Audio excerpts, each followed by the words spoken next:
Cisse. Oh, that is sensational. Happy Cisse. I'm coming home, Newcastle. Ben Arfa all the way. What a goal! Hassan Ben Arfa, a magnificent goal. I'm coming home, Newcastle.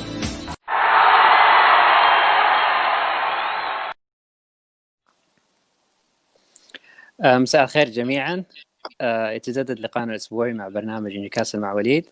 الليلة لدينا حلقة خاصة مع الإعلامي البريطاني النيوكاسلي ستيف ريث فيما يتعلق بالاستحواذ على نادي نيوكاسل وما Good evening everyone. Welcome to LW Newcastle show, Newcastle with Alwaleed. Today we have a special show with Steve Wraith.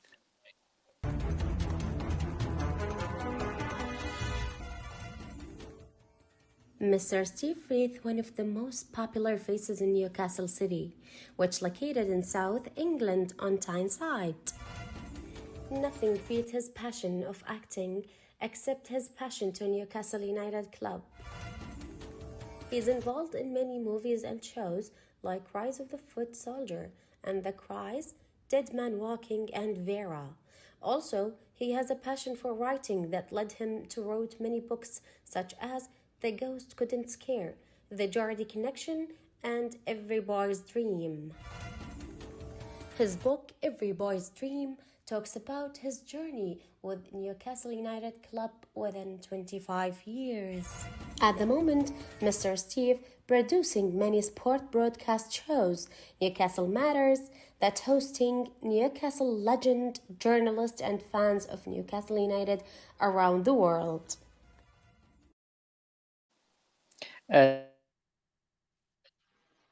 In the north of England. We cannot be Geordies and have this mistake. Sorry about that.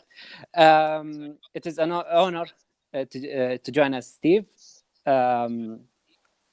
I think it's a bit weird for you to be a guest. Yeah, it is a bit weird. I just want to say, first of all, to everybody watching, Assalamu alaikum. Walaikum assalam wa rahmatullah. I think it's only right that I say that when I come on. So thank you for having me as a guest. Obviously, the takeover at Newcastle was something which drew me to watch your channel. So from watching your channel at the start of the takeover process, that inspired me to do NUFC Matters. So you guys are to blame for NUFC Matters. It wasn't me copying Newcastle fans. It was me copying Saudi Arabian fans. So well done to you for inspiring what has turned out to be a very positive thing in the Northeast, but obviously something which has also managed to encompass fans from around the world, including Alwaleed. Okay, thank you for really, that, thank Steve. you. Appreciate it, really. And we didn't know that, actually. Just know that. Yeah. Okay, Steve. After PIF announced they're willing to take over Newcastle United, how did you find the deal with Saudi Arabia? To be honest, I was delighted. It was something which I hoped would come true, earlier than this year. I believed in Amanda Staveley. I genuinely felt that Amanda Staveley and her husband would manage to get their hands on Newcastle United when they came in 2017. That was when I first met Amanda. But unfortunately, the relationship between PCP and Mike Ashley broke down very publicly in 2018, and that was it. I thought our dream was over, but subsequently the wheels were still turning in the background, and Amanda is very determined, and she managed to bring on board the might of Saudi Arabia, the Kingdom of Saudi Arabia, and PIF in particular, along with some very, very respected businessmen in England, the Reuben brothers, who had already established themselves within the Northeast. So for me, the fact that Saudi were down as 80% shareholders in this deal, I was delighted. I mean, for us, it was a chance to become the richest team in the world, but also for us to improve the area. Really, that I think that's the one thing which people need to realize, is that the investment in the football club is very important, but it's the investment in the surrounding area which we were delighted about as well. And we know that the people involved with PIF were very keen to work alongside PCP, Amanda Staveley, and the Rubens to improve Newcastle and the surrounding area. So it's still a big deal, and it's still a big deal that I believe is still on the table. And I genuinely feel that sooner rather than later we will see some kind of progress on this. And I think the fact that it's being done away from the public spotlight is a massive positive, because all of us now are just concentrating on the football. We've had a rather fortuitous run in the League Cup, but we're in the quarterfinals already, and we have points on the board in the Premier League. But as we all know, and as we've seen with Steve Bruce today, or Mr. Steve Bruce, as I know you guys like to call him, tempers are getting frayed, and Steve Bruce isn't happy. The fans aren't happy. It's not looking like a happy ship at the moment. Okay, we will come regarding the takeover at the end. Okay, movies. Who doesn't like movies? Let's watch this scene. Hey, you all right? Yeah. Off to the fresh air. Deep breaths, Frank. Deep breaths. Hello, Frank. I'm Arnold. Pleased to meet you. Hello, Frank. Harry Webster. I ain't seen you in years. Long time no see. Ron asked me if I'd keep you company on the way down. Hope you don't mind. 'Tis the season and all. Come on, son. Hop in. Frank. Be lucky.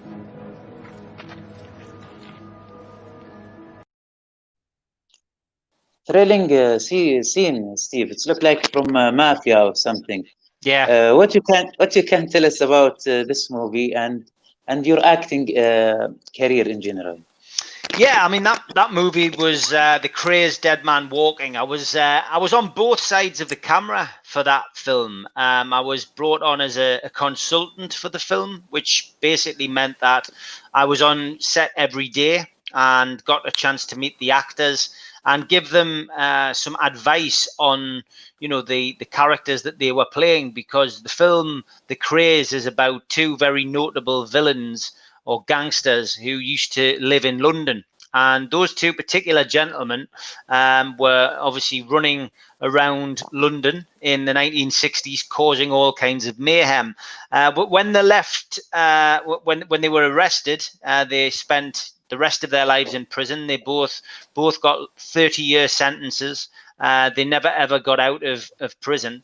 I as a schoolboy read a book about them. I wrote to them after passing my exam at school, and they wrote back, and that was it. We built up a relationship.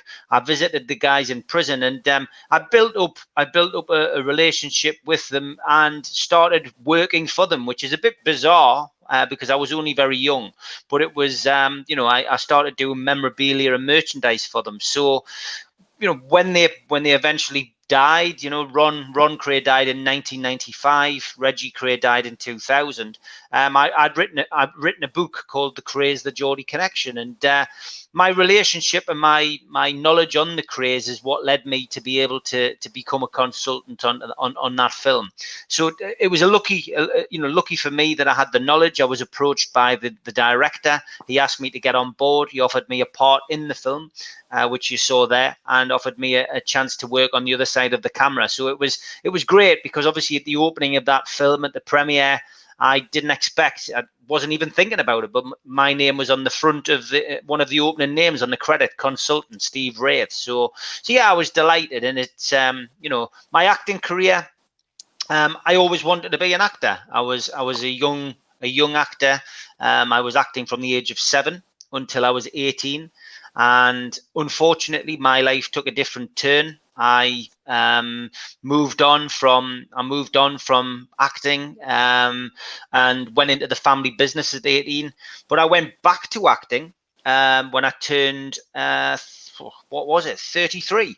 Went back into it just after a conversation with a couple of guys who've gone on to become very famous actors in England, and I went back and did a drama exam, and then I went back to do a degree, and I graduated doing a full-time degree, 3-year degree in the northeast of England, and I graduated at the age of 40. So for the last 8 years, I've been a professional actor, which meant that I got an agent.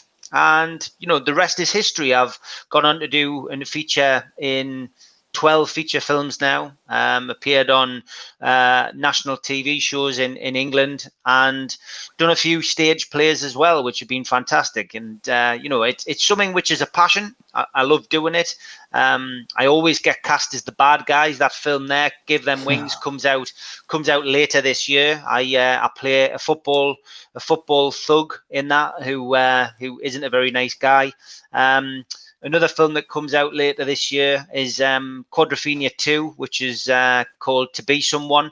I've got a good little part in that, playing a gangster again. So I do get typecast, but from my perspective, it's thoroughly enjoyable, and it's not a job which can pay the bills. It's not something where, you know, unless you are like Jason Statham, you can live in LA or live in Hollywood, then it's not a job that pays the bills. So I have to do other things. I have to work and do other things to, you know, to pay my bills and look after my family.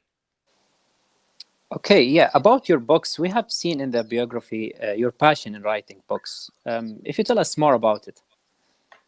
Yeah, the books. Well, essentially, The Craze, the Geordie Connection was the first one, and I wrote that with a guy called Stu Wheatman, and that was about my 10-year involvement with the Cray family. But subsequently from there, I didn't write another book at all for another 8 years. It wasn't something I ever planned on doing as a full-time career, and it wasn't until 8 years later that I always said if I was going to write another book, it would have to be about something I was interested in. And there was, again, it was football related, but it was a football hooliganism book that I wanted to write. And Newcastle United Football Club, like a lot of English football clubs, has a minority of supporters who, as well as going to watch football, unfortunately like to go and have fight. And that was what the book was about. It was about the mentality of these people who essentially, you know, over the years, the 1960s, 70s, 80s, 90s, and noughties, the current day, you know, how these gangs of men were organized and how they would fight fans from other fans in other clubs. So that book was called The Enemy, From the Bender Squad to the Gremlins. And that was the first book that I'd sat down and written. Again, I wrote it with Stu Wheatman. Thoroughly enjoyable. We found a way of working together. I would do the interviews and I would write the notes up, put it into some kind of book form, and then Stu would get a hold of the book and make it come to life, knit it together, if you like. So we had a good combination. And then from there, the next book I wanted to write, I had the bug by then, as we say in the UK. I wanted to write a book about the local criminal family called the Sayers family in Newcastle, which was called Tried and Tested at the Highest Level. Now, that book was it was daunting, I suppose, for Stu to write, but for me, because I worked in the security industry in the Northeast for many years. I'd come across and met a lot of these villains in the Northeast. So the book on the bottom corner there, The Sayers, was and the one with the red cover. Those books are about that family. But they were pleased to speak to me. They trusted me. They wanted me to do the book, and we did. It was I enjoyed it. It was the quickest book I've written. We started it in January, and the book came out in September. So that tells you how good it was for me to actually sit and write that book. Very enjoyable, thoroughly enjoyed it. But as well as the crime books, which obviously are my passion, and I've got an interest in reading about true crime. I have done two children's books, which I did not really for anybody other than my children. That one, The Ghost That Could Not Scare, I did for my youngest daughter. And I did that with a local radio DJ called Alfie Joey. He did the drawings. And I also did another book called The Milk Thief, which was for my eldest daughter. And basically just two stories which I wrote and used to read to my children before bedtime. We did a small print run, brought them out, but people really enjoyed them. So, for me, it was, it's just about being creative. I guess I am a creative person.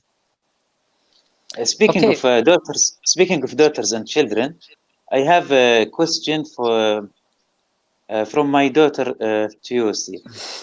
All right, okay. Trick or treat! Who is the ghost? Who didn't scare? I think all the ghosts is scary on the road, so I didn't like that. Follow me on TikTok. This name, my TikTok, Jennifer Stylish, with hearts.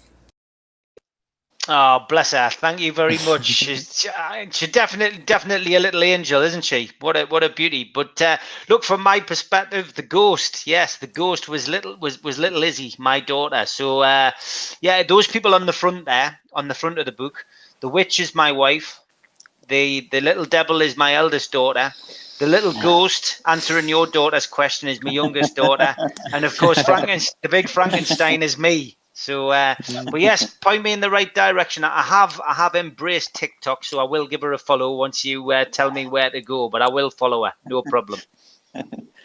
Yeah, a quick question, Steve. Like, as a Saudi fan, after the takeover happened, inshallah, what do you recommend, like, to buy a book that about Newcastle? Because I think most of the people, they don't want to get the history from Wikipedia. So where do you get which book you recommend? What you need to do is go to a shop called The Back Page, and that really will be, that's like a treasure trove for any Saudi Arabian Newcastle fans. You can find them online if you go to the Back Page shop, and essentially they sell everything and anything you need, to become an honorary Geordie. You can get a Geordie passport.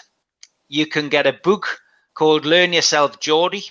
So that's very important. You need to know some of the phrases. Alwaleed, I'm sure, is doing very well on the show, but he still doesn't know he still doesn't have the full dictionary. But yeah, for the history of the football club, there is some great books, and I would point you in the direction of a guy called Paul Joannou. He really is the club historian, and any books he's written are fantastic. That book you've put out there, yeah, I mean, a book that I couldn't really write myself. I got help from Jamie Boyle, Every Boy's Dream, and that gives you the story of my journey as a Newcastle fan. There's a lot of stories in there which will surprise people, I think, but it tells you a lot that you need to know about, how I became a Newcastle fan, why I became a Newcastle fan, and my journey and battles with Newcastle United, because I have been in a few battles with the club that I love. Okay. Now, picture and stories with Alwaleed. Okay, Steve. Now we'll show you maybe around 8 pictures, and if you have a quick comment on anyone, or you have the right to use veto or pass to not comment to give a comment. Okay. Right. Let's start first one. Okay, this was a play at the People's Theatre in Jesmond. It was Cider with Rosie, and this was the first time that I'd actually been in the newspapers. I'm 11 years old there, and I'm playing a part of Laurie Lee. Now, the guy behind on the incline is a guy called John Wiseman, who was a good actor at the time at the theatre. And that boy there in the cap is me, and I was playing Lol. The girl on the floor is called Emma Reese, and she was my first stage kiss. I had to kiss her, and I was nervous, very nervous about doing it. But fantastic, really looking back at that. It's one of my favourite photographs from back in the day. Shows me that I was committed as an actor even at that age. But I got great reviews. The reviews came out in the newspaper after the opening night. And my granddad, God rest him, who's dead now, he used to keep it in his wallet. I've got it now, obviously, since he passed away. But it was the review, and just basically said that I'd done, I was the star of the show, and it meant a lot to me. Being in the newspaper on that particular occasion, and I'm just glad that I went back into acting. I know my grandparents would have been delighted. I know they would have been, very happy that I'd, followed my original dream and managed to get back on track. And a lot of that's down to hard work and effort. It doesn't fall in your lap. And any children watching that, whether they're in England or in Saudi, you've always got to remember you have to work hard to get to where you want to be. You can't. There's no such thing as a shortcut. And that's it really. But yeah, that does bring back a lot of happy memories, that photograph.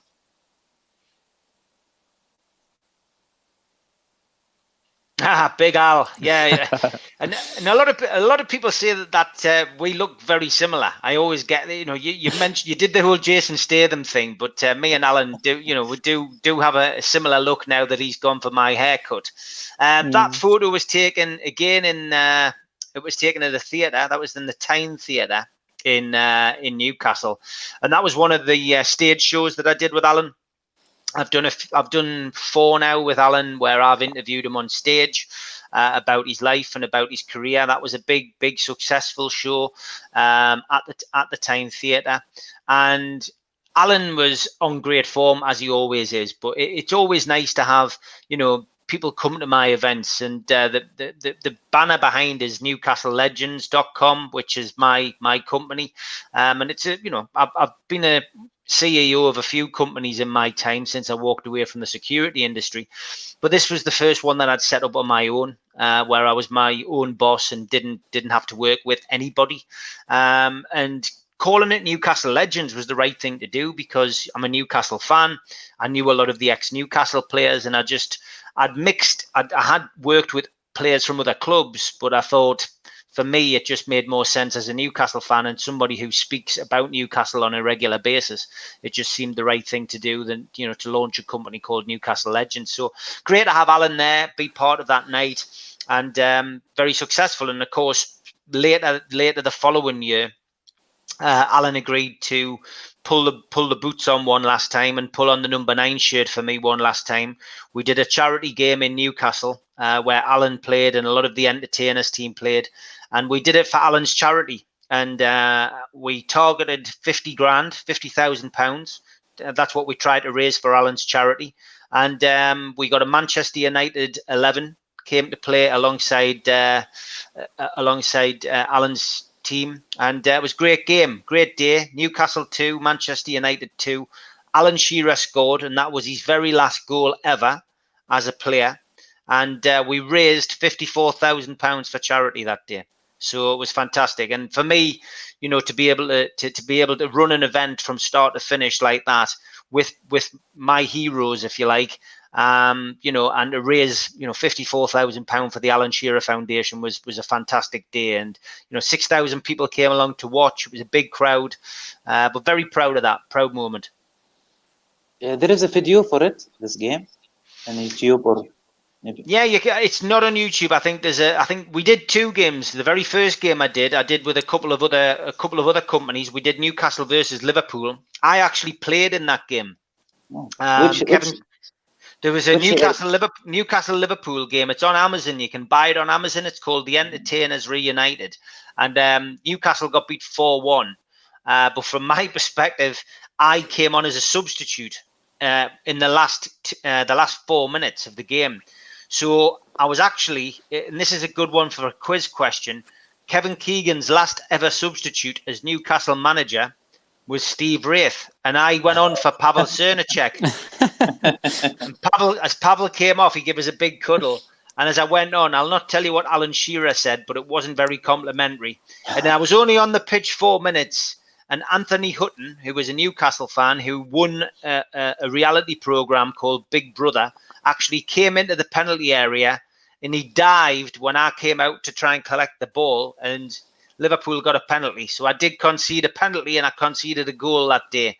But, you know, it is what it is. It was another good day. More money raised for charity. But yeah, the Newcastle goal that Alan scored, I'm not sure whether that's on YouTube or not, but I'll dig it out and try and get it on YouTube for you. Might well be on there, though. It was Shearer's last goal. And you play, I think, striker for Kevin Keegan replacing. As a striker, you played?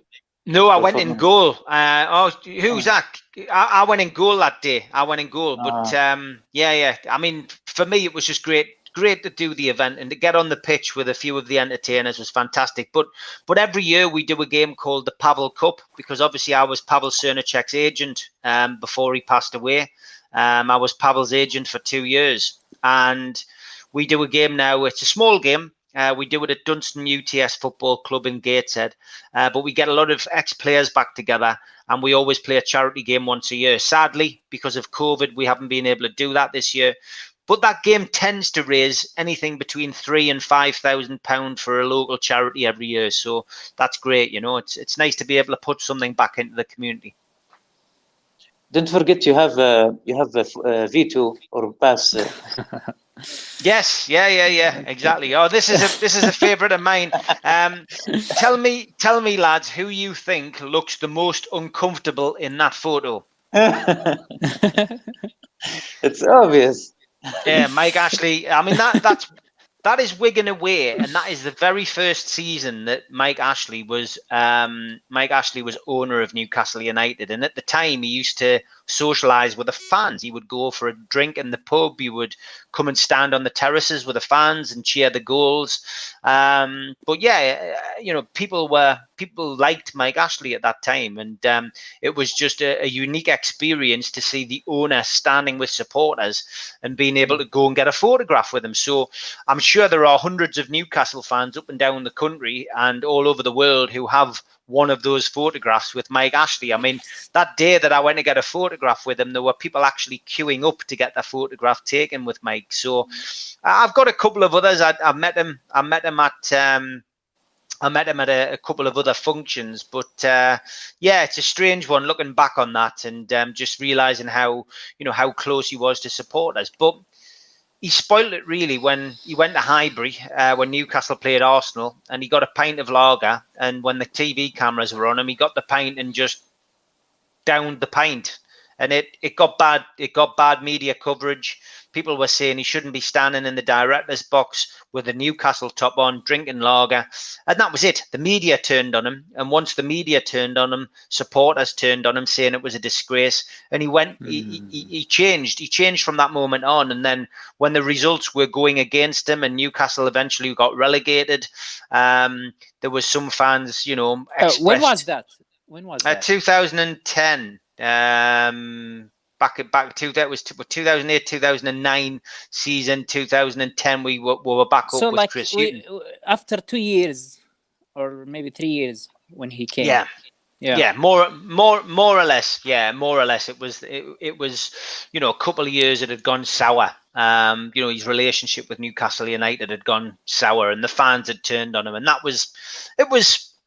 You know, it's predictable because Newcastle fans are very passionate. But if they feel that the owners aren't doing what they said they were going to do, then that's it. And ultimately, what Mike Ashley's biggest downfall was he employed Kevin Keegan as manager, and then he sacked him, and then he lied about how he'd left the club. And you know, as soon as you attack Kevin Keegan, the fans are going to turn on you, and that's what happened. You know, very sad because I think if Mike Ashley had done things in a different way and listened to people and got people in who knew the club as opposed to bringing in his friends, things might have been a little bit different. But he didn't, and you know, the rest is history.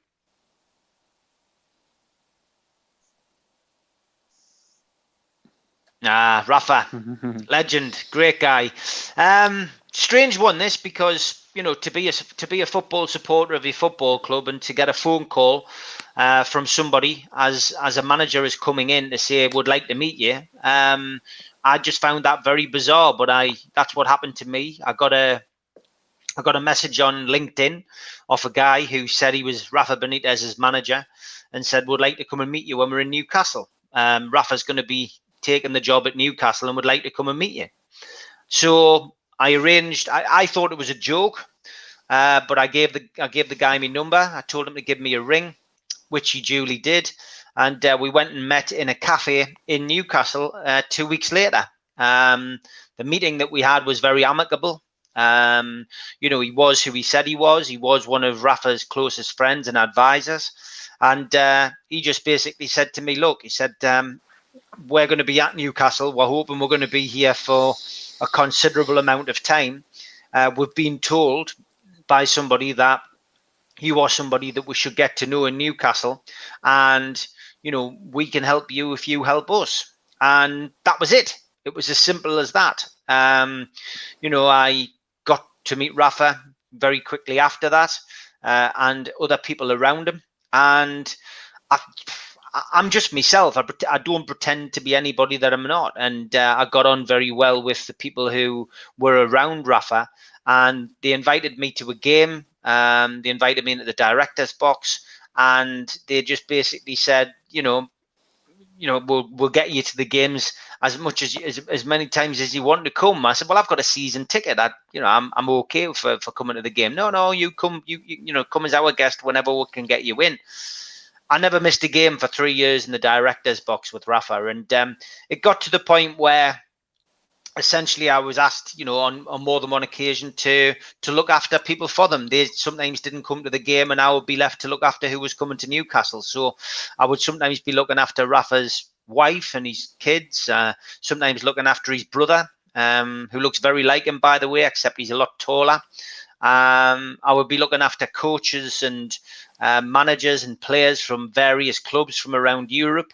And, you know, it was a fascinating time, a fascinating experience. And to be able to sit in and see the respect that Rafa got was amazing. And you might have seen NUFC Matters a little bit earlier with George Mitchell and Steve Hasty. I managed to take them down to meet Rafa after the game. I was in a privileged position that when Newcastle games would finish, I would be asked, I would be taken down to meet Rafa. Not every game, because sometimes Rafa would be going straight off or he'd be busy, but a lot of times I got taken down to meet him. And it was always a privilege because he was always interested in what you had to say. He wanted to talk about football. He would want to hear your opinion of the game. He would want to know what you thought about a controversial incident. He would want to know what I thought about you know, a particular player. Was he doing the right thing for dropping that particular player? He just loved talking football, and you know, he would sometimes get, you know, moving things around on the table to show tactics and just things like that. It was just a unique experience, and I think the one day that I remember out of all of them was Newcastle had just beaten Brighton at St James's Park, and I just remember Chris Hughton coming in to speak to Rafa, and where in Rafa's office at the far end was a screen, and on the screen was Alan Pardew. And I thought if I could have got a camera that day, that would have been a fantastic photo. Rafa, Chris Hughton and Alan Pardew. It was just a succession of the managers, you know, but amazing experience, and something I never took for granted, and something I was always very pleased to be involved in. And to get down to the dressing room on the day that we won the league, albeit the First Division Championship, was fascinating. And just to spend that time in the office with Rafa, have the photograph taken with the trophy, was great. But I always knew that he would be leaving. Mike Ashley certainly didn't make an effort to keep a hold of the best manager we've had since Sir Bobby Robson. That was unfortunate. There was a lot of meetings with Lee Charnley. Every time I was down there, Lee would come down, and it just, every time Rafa came in, he would be shaking his head. You knew that nothing was forthcoming. You knew they weren't trying to keep him. And of course, the story, which is now public knowledge, but which I told a lot of people at the time, was, you know, a year prior to Rafa leaving, when the Spanish manager left before the World Cup, you know, basically Mike Ashley called Rafa Benitez to London, and Rafa and his team went down to London thinking that they were going to be talking about transfer budget. But they got there, and they basically got into Mike's office building in London. They got told to go to the 5th floor. They went up to the 5th floor and they walked out, and it was a canteen where you would go and get your lunch. So the guys went back in the lift and went down to reception and said, I think you've sent us to the wrong floor. And they went, no, you're at the right floor. It's in the canteen. They couldn't believe that they were going for a meeting in a canteen. So they went back up to the 5th floor. They come out of the lift, and there, of course, is Lee Charnley and Mike Ashley sitting at a canteen table with staff around them, ready to have a meeting with Rafa. And the meeting was very short. It was very short indeed. Basically, Mike didn't say much at all, and the conversation was, we've heard that you might be interested in taking the Spanish job. We just want to say, if you want to go, we won't stand in your way. And Rafa was going, well, I've got 1 year left on my contract, and I'm not here to talk about leaving. I'm here to talk about the budget. And basically was told that the budget wasn't on the agenda, and that was the end of the meeting. And that was it. Unbelievable. So it was like goodbye. Yeah, if you want to go, you can go. And that's what annoys me a little bit, because a lot of people don't realize that happened a year before. So when people go on about Rafa going for the money and going to China for the money, he wasn't wanted. He knew a year earlier that Mike Ashley had no intention of keeping him. And the reason he didn't want him is because he had a voice and an opinion, and he stood up to Mike Ashley. And that is the simple reason. What Mike Ashley likes is somebody who does what he's told. He likes a yes man. And that's why Steve Bruce is manager of Newcastle United. That tells a lot. Okay.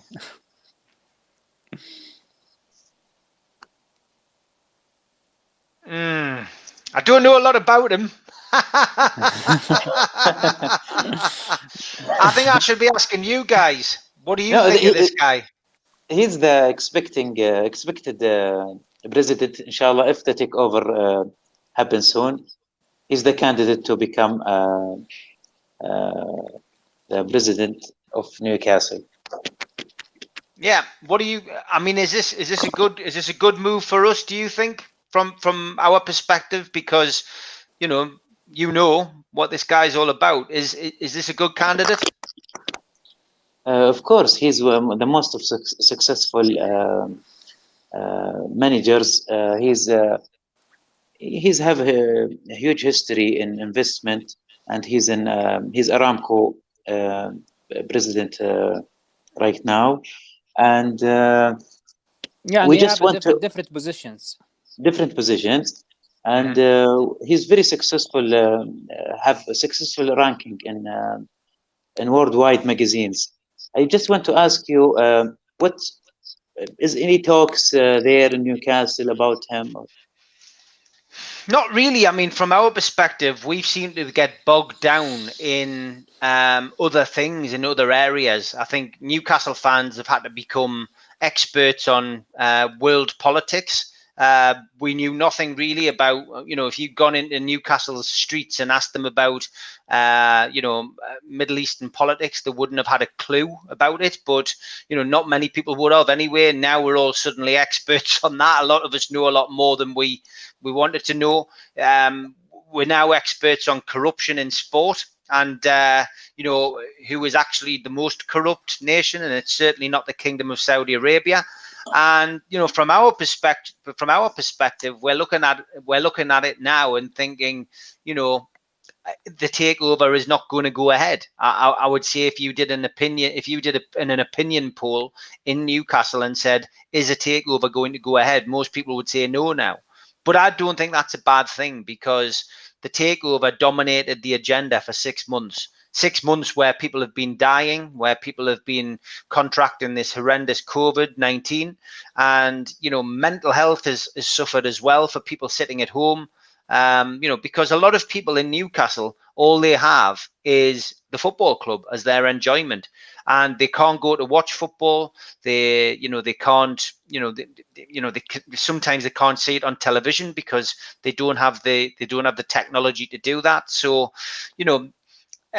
we are not really even looking at the characters who may come in. Obviously, what what we hope is that, you know, we get the very best people in charge of the club. I believe that Amanda Staveley would be the person who would be, you know, the chairwoman, the chairman of the club. I think that Mirdad, her husband there on the left with the cap on, I think he would be involved.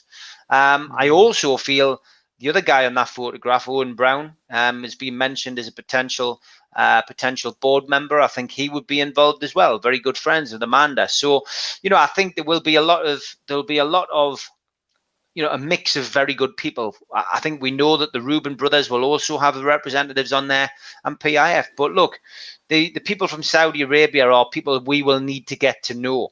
They are people who, you know, a simple, you know, Google check is not the best way to look at people. But that, you know, very successful people are you know, are what we need. But we need people who are good at their jobs. We need, you know, the last time Newcastle was successful, we had Freddie Fletcher, who came in, who eventually was quite disliked by Newcastle fans. But Freddie Fletcher was a key for Newcastle doing well as a team off the pitch.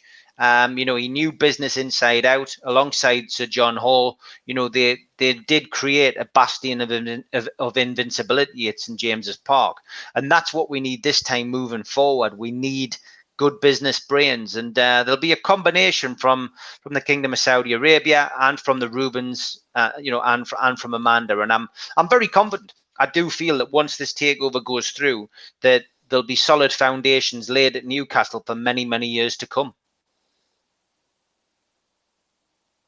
Okay, that was last picture, Hassan. Okay. Yeah, and now we're going to talk about tomorrow game against Burnley. What's your expectation? Both Alwaleed and Steve. You've picked my favourite player there for starters. Yeah, Alwaleed. Go on. You have your say first if you want, and no. Go first. Okay. All right. Well, to be honest, I'm not expecting a feast of football. Burnley and Newcastle tend to turn out some poor games at St James's Park, and Newcastle have poor home form in this fixture, but they also have poor home form under Steve Bruce. You know, his current form has been abysmal. When you look at this season and last season, the stats are damning. He's taking us on a bad run. The run in the quarterfinal of the cup has papered over the cracks. So from our perspective, I really think that we should be looking at beating Burnley at home, but I've got a sneaky suspicion that Burnley are going to get the points that they need tomorrow, and that's a big worry. If Newcastle lose tomorrow's fixture, we're going into a big set of fixtures, which are very, very difficult, very, very hard, and that is the big worry. Chris Wood is the big threat for Burnley. I think Newcastle could have signed him. Rafa Benitez wanted to sign him, but Mike Ashley wouldn't give him the money. Alan Saint-Maximin comes back tomorrow though from injury, which is a key player for us. But I think essentially it really boils down to formation, and we've heard Steve Bruce today in his press conference get very angry and very animated about his formation, saying that from his perspective he doesn't understand why people are questioning his tactics, why they are questioning his his formation, and that he's tried to do a certain formation, and he doesn't know why it's not working. It very much sounded as if today the pressure was getting to Steve Bruce, and that's not a good sign. Is sacking Steve Bruce the answer? I don't really know, because who do you get to come in? It took a long time to get a manager in to replace Rafa Benitez. Steve Bruce essentially was 11th choice. So that tells you 10 other people said no. Why are people saying no to the job at Newcastle? Because of Mike Ashley.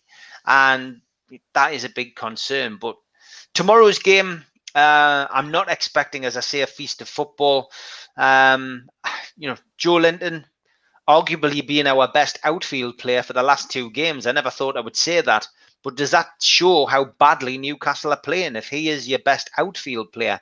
Carl Darlow and Gillespie have done well in goal, but they're getting plenty practice. I think just reading Michael Tiplady's comment there, after Tuesday, I'll be happy with a point. I think I'll be happy with a point against Burnley as well. Will they get a point? It's the look of the draw. We need to have a better team performance than we've had for the last couple of weeks. We need to be the Newcastle United that beat West Ham, and not the Newcastle United that got beaten off Brighton. So you think draw for tomorrow? I think a draw is probably the best we can hope for at home. Yeah, I'm usually optimistic. I think a 1-1 draw, or a 0-0 draw is very likely tomorrow. I don't think there'll be a lot of goals. Problem is with Steve Bruce's teams, though, he's got this horrible reputation for, getting his teams beaten badly, and I've had it asked a couple of times. Has he lost the dressing room?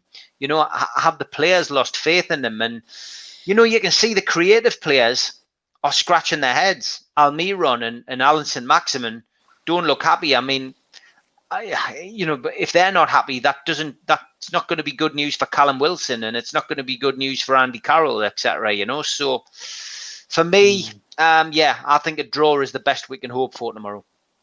Alwaleed, what do you expect? I just want to, right now, I think the best thing to happen is to at least focus on stable formation and selection of players. I see every game different players, different position of the players. At least I talked before in Steve's show, Match Day, about how important to choose at least the fourth on the front to play together for a long time, make a duo together, make crosses, make a plan, understanding each other, not just as you talk today on the show with George and Steve Hasty and Mitch. You're talking about the plan of Steve is just moving the ball forward. That's all. So I hope to have a fixed formation. Let's say like Saint Maximum, Almiron, Wilson. Actually, Wilson and Fraser. I thought they have more chemistry as they play in Bournemouth, but I still didn't see that, which is surprised me. But I believe I still have hope things will go a bit more better, and hopefully we will win tomorrow against Burnley. I hope Alwaleed's right. Yeah, we all hope. But what do you think the result will be? Win of Newcastle. Yeah, and it would be a very important 3 points tomorrow. Yeah, we hope. Yeah, because we will play difficult games after it. Okay, yeah, and now we are going to talk about the takeover. Like every guest hate this part because I think it's boring to talk about it. I know, but before we're talking about it, we would like to thank you, Steve, as a Saudi fans, for your standing for the takeover and the Saudi constitutum. We believe you were one of the leaders in the media who fought for the takeover against the corruptors. I don't want to mention names. We all know who I mean. We all know. Yeah, we all know. Yeah. About the takeover, what is your point of view, Steve?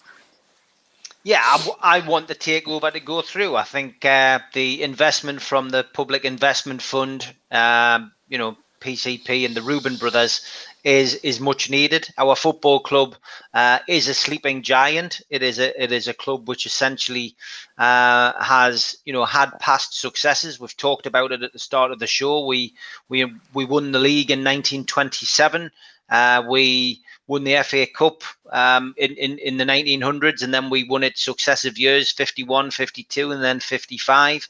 That was our last domestic trophy. 1969, we won the European Fairs Cup, and since then, all we've done is win meaningless trophies and the odd promotion. So from our perspective, the investment from the Kingdom of Saudi Arabia would be fantastic, and I think it would be a unique opportunity.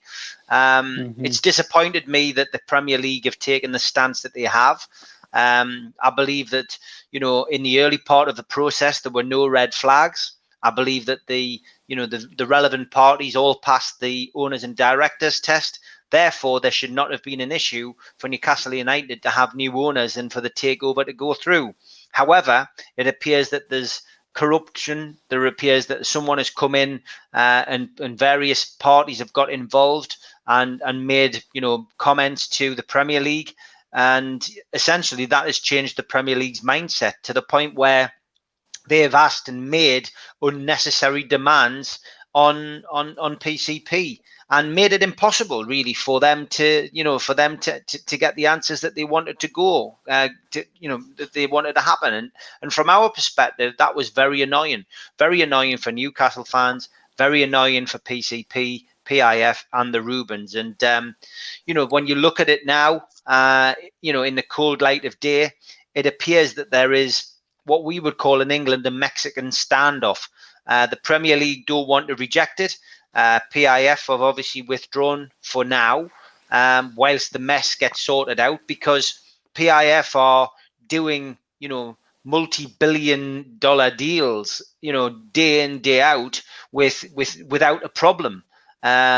Suddenly they find Richard Masters at the Premier League standing in their way, and it's very embarrassing for the Kingdom of Saudi Arabia, because they shouldn't be in this position. They have a wonderful relationship with the British government, and they have trade deals with the British government. And to see, your wonderful country embarrassed by a man at the Premier League who wants to make himself famous is very, very disappointing. So for me, I think there needs to be a resolve.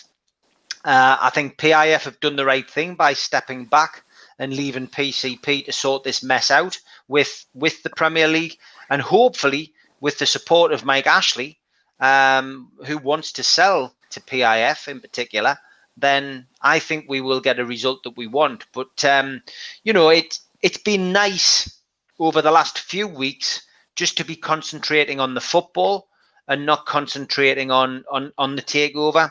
And I personally feel that the least we hear about the takeover, the better. I feel that essentially the more we talk about the football, the better. And I feel that eventually there will be a positive result.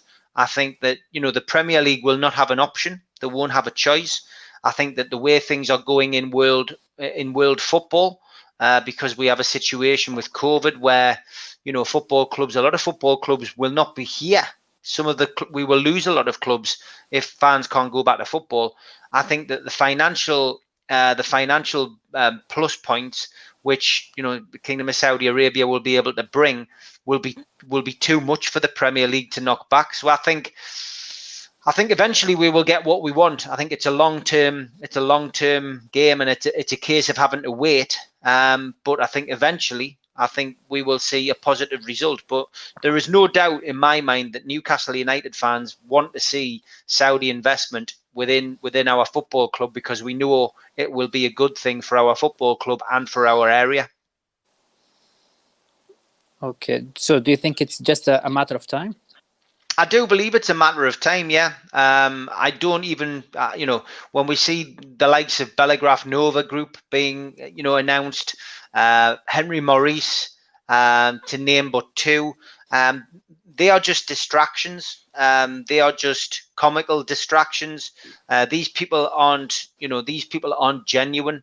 These people aren't genuine bidders at the table. Mike Ashley is treating them with the contempt that they deserve, by not even entertaining them and not even discussing with them. And I believe that's because Mike Ashley wants this deal to go through with the Saudis. And, I wouldn't be surprised, because Mike Ashley is a very clever businessman, that he hasn't gone and done a side deal with people in Saudi for his retail business. He has a lot of retail businesses which will essentially probably be, on the high street, in the Kingdom of Saudi Arabia, you know, and that's Mike Ashley. He will always look for a deal elsewhere, and I wouldn't be surprised if he has done that kind of deal. But yeah, I've just saw the question there from Stephen Parker. Do you think it will be done before Christmas? I don't think it will be. I think we will have to wait until after Christmas. I think it will be next year before we see this happen. And as Keith says, all good things come to those who wait. I personally do feel that will be the case with this takeover. And yeah, I think we will all be celebrating in 2021. Yeah, let's hope. And if it happened before that, we'll still celebrating that. Yeah, of course. Yeah, I mean, look, it's just about patience now, and I think that I think essentially that the investment that we will get, from the three people in the consortium, but also the knowledge that those people who will come to the table will bring will be fascinating. It will be like the rebirth of our football club, and that is something to look forward to. Okay. Yeah. Well, we'll go to a question now, last 5 minutes. Most of the question about the takeover, we'll try to find a different question. This one for particular. Have you thinking to visit Saudi Arabia someday, Steve? Good evening, Mariam. Yes, I would love to come. With the including Alwaleed, I've also touched base with a couple of other Saudis. One female who will remain nameless, but who has become a good friend on social media. Also, Kate Stewart. Big shout out to Kate, who is a big supporter of the Kingdom of Saudi Arabia, but she's also a very, very good friend of mine. She has been very supportive of the takeover, and I know she comes to your country on a very on numerous occasions. So I would like to go. I'd like to go over and come and see the place. And even if the takeover didn't go through, I still feel I owe it to you, Alwaleed, to come over and see your wonderful city. It would be nice to come over and see your family and just come and experience your culture, because it does look a fascinating country. And I've had a lot of positive messages from a lot of people from Saudi, and I would like to come and visit your country at some point. Yeah, and many Saudi journalists, they were glad from your tag. I think you established the tag in Twitter. We want Saudi. They were very glad from that. Yeah. Yeah, it was. Yeah, I mean, that's the beauty of social media and Twitter, isn't it? It's to be able to do that and to reach out. And I know that I have a lot of followers, now from Saudi, who just are waiting for good news. So a lot of them don't interact. Occasionally they might do if there's a positive result for Newcastle, which at the moment isn't every week. But yeah, it's nice. It's nice to have that kind of connection. And it's been a fascinating journey already in 2020, but hopefully there are bigger and better days to come. And once the takeover goes through, then it would be nice to feel that there could be some kind of supporters association set up over there, a more professional supporters association, and doing link ups with the club and with the fans in Saudi.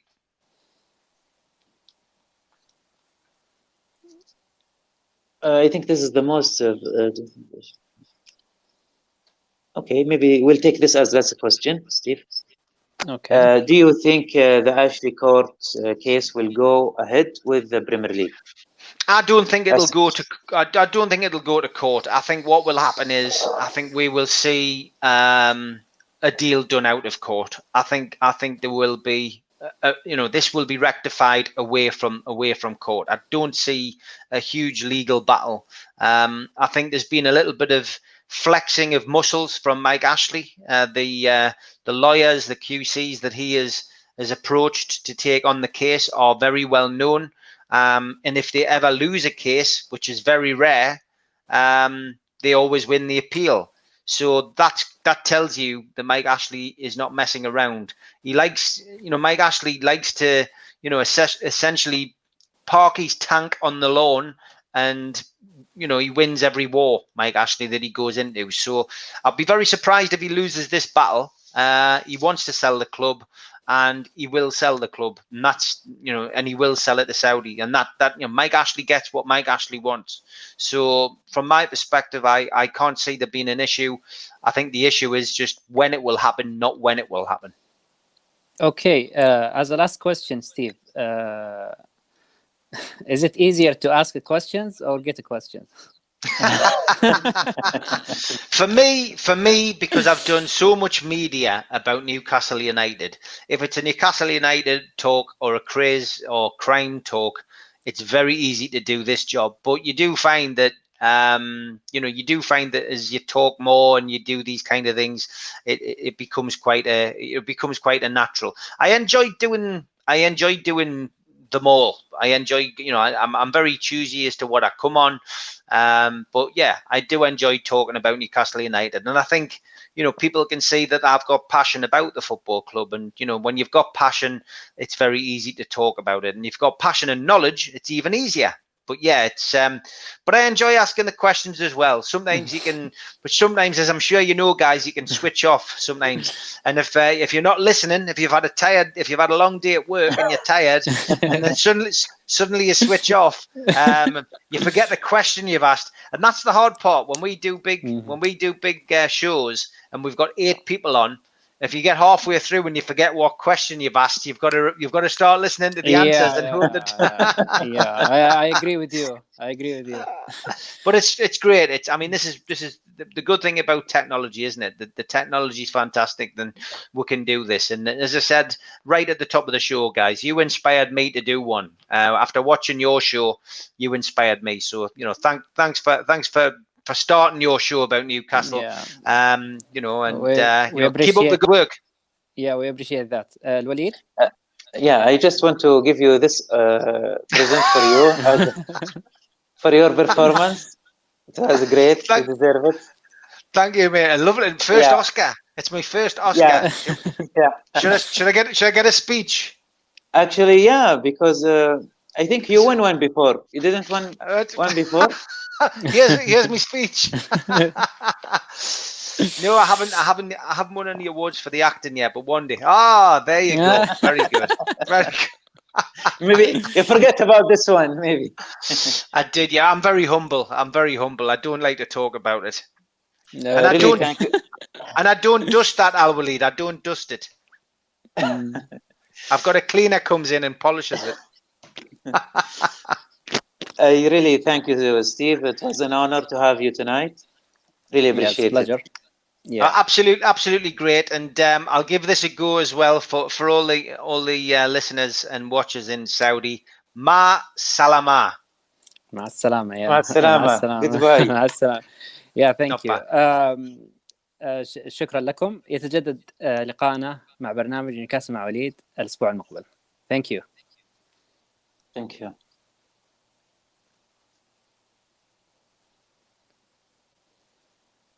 I'm coming home, Newcastle. Ben Arfa all the way. What a goal! Hassan Ben Arfa! A magnificent goal! I'm coming home, Newcastle. Cisse. Oh, that is sensational! I'm coming home, Newcastle. Ben Arfa all the way. What a goal! Hassan Ben Arfa! A magnificent goal! I'm coming home, Newcastle.